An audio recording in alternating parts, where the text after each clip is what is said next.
Hola, buenas tardes. Bienvenidos a Creo que tengo algo que decir. ¿No me vas a presentar? A eso iba. Él es Maximiliano, mi hermano gemelo perdido. Ya sé, ahora resulta que tengo un hermano. Larga historia. No tan difícil. El parto de mamá era de alto riesgo porque el estúpido del médico no se dio cuenta que éramos gemelos hasta que fue el parto. Y cuando mi padre se enteró, pues quiso entablar un pleito y pues para que las cosas se solucionaran fáciles, cada quien se quedó con uno de los niños. ¿Ves? No era tan largo. Eso solo genera más preguntas. Ya hablamos de esto durante la semana. Cuando papá se murió, me dijo la verdad, pero yo no sabía cómo encontrarte. A ti se te ocurrió hacerte youtuber, hablaste de AMLO, tuviste unos cuantos cientos de views, ahí fue cuando te vi y pues ahora vivimos juntos.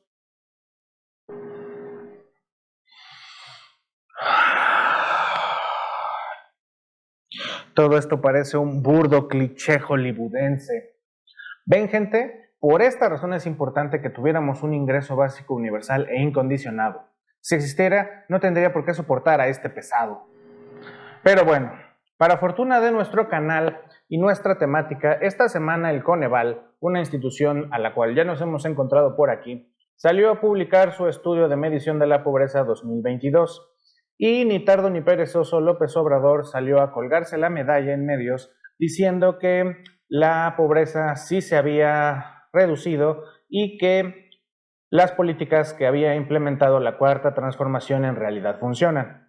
Pero, como siempre, el diablo está en los detalles, así que vamos a enfocarnos en revisar un poco más a fondo el trabajo del Coneval y ver qué es lo que se esconde detrás de una simple declaración demagógica de que hoy hay menos pobres en México.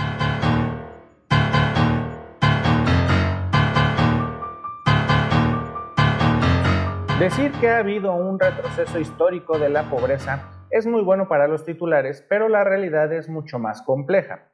Aquí ya he dicho que López Obrador es un derechista populista neoliberal disfrazado y que sus políticas en realidad lo que buscan es perpetuar la situación de desigualdad mediante un esquema de pobrismo. El pobrismo es una forma de entender la política económica o incluso una ideología en la que se busca que las personas en condición de pobreza vulnerables mejoren un poco su condición económica, pero sin permitir que estas personas puedan salir completamente de la situación de pobreza y volverse independientes de los programas de apoyo del gobierno. Esto es lo que en realidad sucede cuando aplicas políticas de corte neoliberal, como son las que aplica López Obrador, porque ya hemos visto que el apoyo a las clases menos favorecidas es uno de los principales puntos del consenso de Washington, la receta mágica neoliberal. Entonces uno se puede preguntar, ¿cómo es posible que tú ataques al neoliberalismo, pero al mismo tiempo apliques uno de los puntos importantes de la receta mágica del neoliberalismo? Esto es una total incongruencia. Luego está el asunto del Coneval, un organismo público descentralizado que se estableció en el gobierno de Vicente Fox y que se ha desarrollado a lo largo de las administraciones de Fox, de Calderón y de Peña Nieto, todos abiertamente neoliberales y que la Cuarta Transformación ha atacado a estos gobiernos. Sin embargo, el Coneval curiosamente es una de las instituciones que no ha sido atacada, que no fue desaparecida y que ahora resulta que presenta resultados que apoyan o parecen apoyar el hecho de que las políticas de López Obrador funcionan. Es al menos muy curioso que este organismo formado en un gobierno neoliberal, que evolucionó en gobiernos neoliberales y que ahora está trabajando en un gobierno que se dice abiertamente antineoliberal, presente datos que a este gobierno le están favoreciendo. Es posible que en realidad las situaciones económicas de muchas personas estén mejorando, pero también es posible que haya una manipulación de los datos. No me refiero a que los datos estén mal recabados, sino a cómo son presentados. Y es esto en lo que me voy a enfocar ahora. La forma más sencilla de definir la pobreza es mediante los ingresos monetarios que perciben las personas. Ahora bien, a nivel internacional el Banco Mundial ha establecido la línea de pobreza en $2.15 al día. Esto quiere decir que aquellas personas que viven ganando menos de $2.15 al día están en una situación de pobreza. Hablando en términos de México, $2.15 al día a un tipo de cambio de 17.01 pesos nos da un total de 36.57 pesos al día o 1,097.14 pesos al mes. Esa sería la línea internacional de pobreza para México. En México manejamos 4 líneas de pobreza de acuerdo con el Coneval y con sus mediciones. Tenemos la línea de pobreza extrema por ingresos rural, que es de 1,672.74 pesos, la línea de pobreza extrema por ingresos urbana de 2,192.71 pesos, la línea de pobreza por ingresos rural de 3,103.98 pesos y la línea de pobreza por ingresos urbana de 4,293.35. Como ven, todas estas líneas de pobreza están por encima de la línea de pobreza internacional, lo cual ya presenta un sesgo a tomar en cuenta. Usted, linda persona que me hace el favor de vernos. Cállate, tú no eres parte de este programa. Continuemos. Para México, resulta que todas aquellas personas que vivan con esos niveles de ingresos o por debajo de esos niveles de ingresos son pobres en alguna medida, dependiendo del contexto en el que te muevas, ya sea urbano o rural. Sin embargo, esta es una definición muy obvia de quiénes son pobres. Podemos disfrazar la pobreza si utilizamos una explicación, una definición multidimensional como la que utiliza el Coneval. Y es que el Coneval define a la pobreza como que una persona se encuentra en situación de pobreza multidimensional cuando no tiene garantizado el ejercicio de al menos uno de sus derechos para el desarrollo social y sus ingresos son insuficientes para adquirir los bienes y servicios que requiera para satisfacer sus necesidades. Ahora bien, se considera que una persona está imposibilitada para ejercer sus derechos cuando tiene alguna carencia dentro de estas 6 dimensiones: rezago educativo, acceso a los servicios de salud, acceso a la seguridad social, calidad y espacios de la vivienda, servicios básicos en la vivienda, acceso a la alimentación nutritiva y de calidad. Vemos cómo con esta metodología, si bien es posible ser más exactos en definir a una persona como pobre, también es mucho más fácil dejar fuera de la definición de pobreza a otras personas como yo. Y esto nos permite presentar datos sesgados. ¿Qué? ¿Eres pobre? Así es, genio. ¿Por qué si no aceptaría vivir contigo? Porque soy tu hermano y me amas. Te conozco hace una semana. Ok. Técnicamente no soy pobre, porque mi ingreso monetario está un poco por encima de la línea de pobreza por ingresos de la zona urbana. Sin embargo, sí tengo carencias en uno de los indicadores y es el acceso a la seguridad social.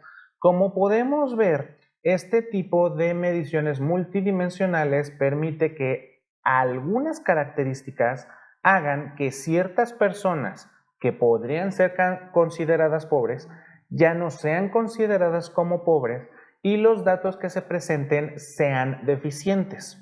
Esto es, cuando menos, una trampa, un truco para hacer más digeribles ciertos datos, cierta información.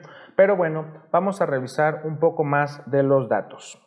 Como habíamos visto, el Coneval clasificó a 128 millones de personas en 4 categorías.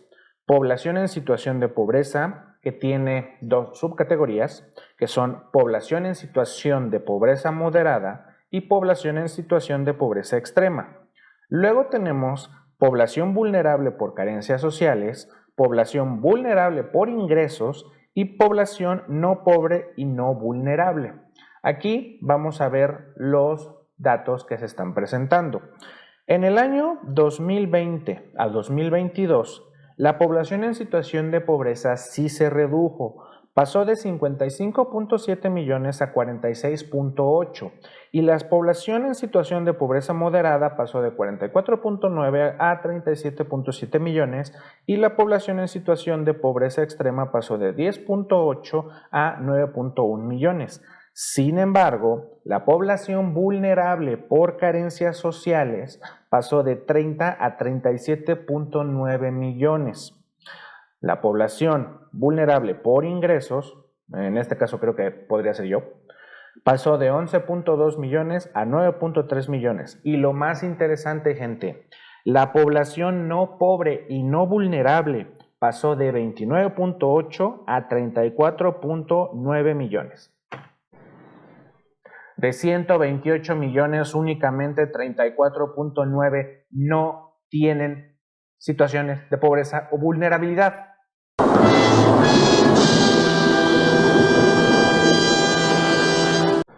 Es decir, que al menos casi 100 millones hay en situación de pobreza o vulnerabilidad. Esto no es un gran logro, esto no es algo histórico, esto simplemente es manipulación mediática a través de datos. Y es que véanlo así, vamos a ver dos ejemplos. Yo puedo tener 999.990 pesos y no ser millonario. Me hace falta un peso para tener 1.000.000 de pesos y poder técnicamente considerarme como millonario. Sin embargo, ese peso que me pasa de una categoría que es no millonario a millonario, no hace un verdadero cambio en las condiciones materiales en las que puedo vivir, aunque se me clasifique en dos categorías distintas. Sucede más o menos lo mismo con la situación de pobreza. Un peso puede hacer que yo sea considerado dentro de la categoría de pobreza o dentro de la categoría de no pobreza o en la categoría de vulnerable por alguna carencia. Este peso, sin embargo, que me hace no ser pobre, no tiene un impacto real en las condiciones materiales y en la satisfacción de bienes o servicios que se necesitan para vivir.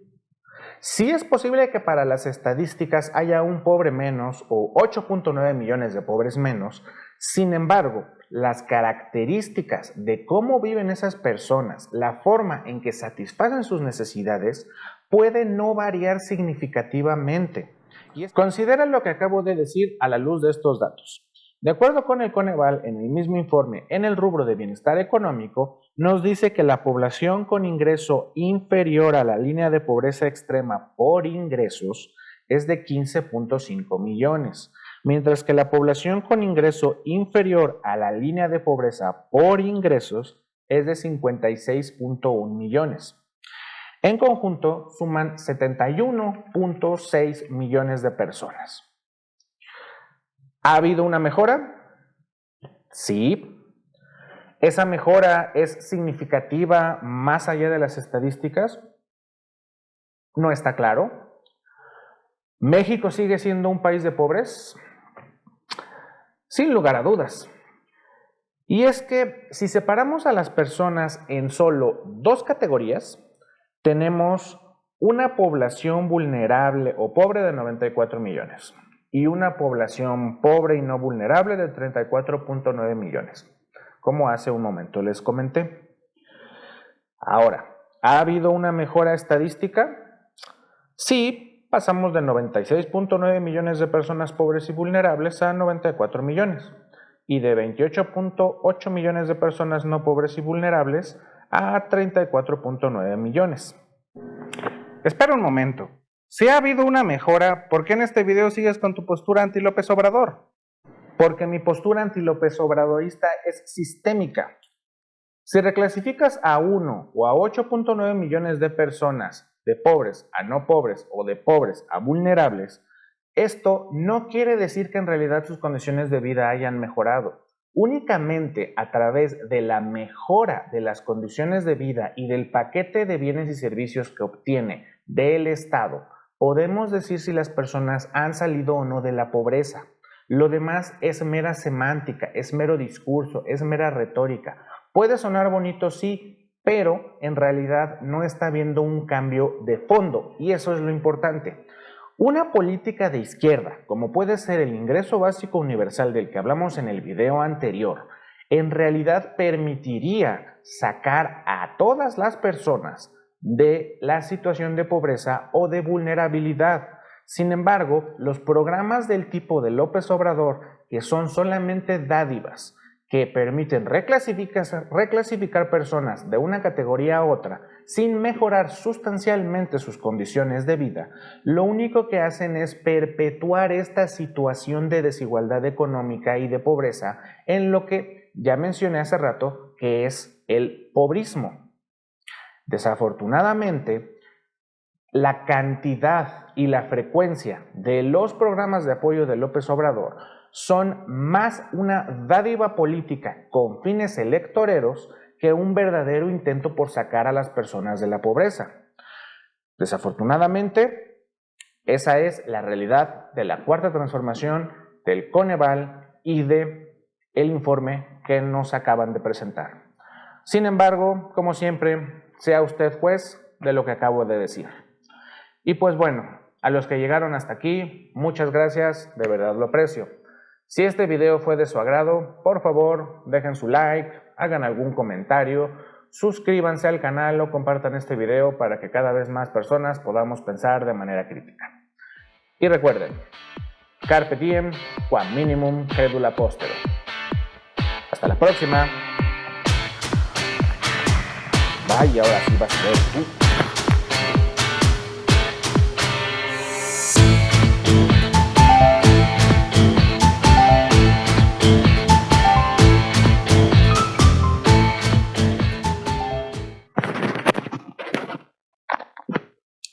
Hola gente, escuchen, yo sé que mi hermano puede ser un poco pesado y nada gracioso, pero hace estos videos con mucho amor para ustedes, así que, por favor, denle algo de amor. Se los voy a agradecer mucho. Chaito.